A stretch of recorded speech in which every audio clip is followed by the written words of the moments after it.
Badan Pengawas Pemilihan Umum Daerah Kabupaten Ogan Kumring Ilir mengingatkan kepada para bacalek agar tidak mencuri start sebelum ditetapkan daftar calon tetap pada 4 November nanti. Spanduk dan banner bacalek dari berbagai partai politik mulai bertebaran di sejumlah jalan protokol dan jalan lintas Kabupaten Oki. Termasuk spanduk dari Bupati Oki Bacalek DPR RI Iskandar dan putranya M. Alki Bacalek DPRD Sumatera Selatan, meskipun saat ini masih dalam status daftar calon sementara.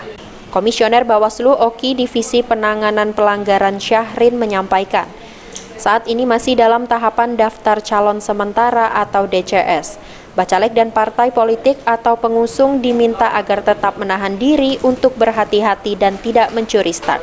Sosialisasi hanya diperbolehkan di internal partai terkait pencalonan mereka dalam konteks pendidikan politik dan bukan untuk memperkenalkan ciri-ciri atau identitas khusus bacalek tersebut sebelum dikeluarkannya daftar calon tetap pada 4 November nanti.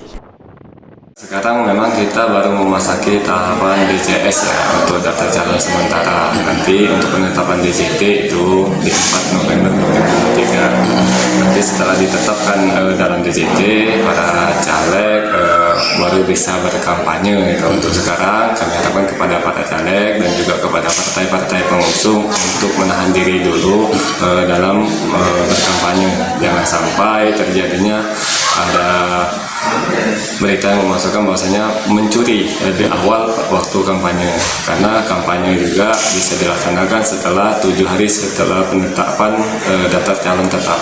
Penetapan DCT nanti di 4 November 2023. Mulai masa kampanye kapan? Mulai masa kampanye itu 7 hari setelah penetapan DCT sampai dengan H-3 pada saat pemilihan pencoblosan. Dalam sekarang kan tahap sosialisasi. Sesuai aturan PKPU 15 tahun 2023 pasal 23 ayat 1, bahwa masa kampanye dimulai 25 hari setelah dikeluarkannya daftar calon tetap DPR, DPD, DPRD, Kabupaten, dan Provinsi, serta 15 hari setelah ditetapkannya pasangan calon presiden dan wakil presiden dilaksanakan sampai sebelum dimulainya masa tenang. Selain itu, Bawaslu juga menghimbau agar para bacalek untuk tidak memasang alat peraga kampanye di fasilitas umum atau milik negara karena dapat melanggar ketentuan dan peraturan yang sudah diberlakukan. Novan Wijaya, PAL TV.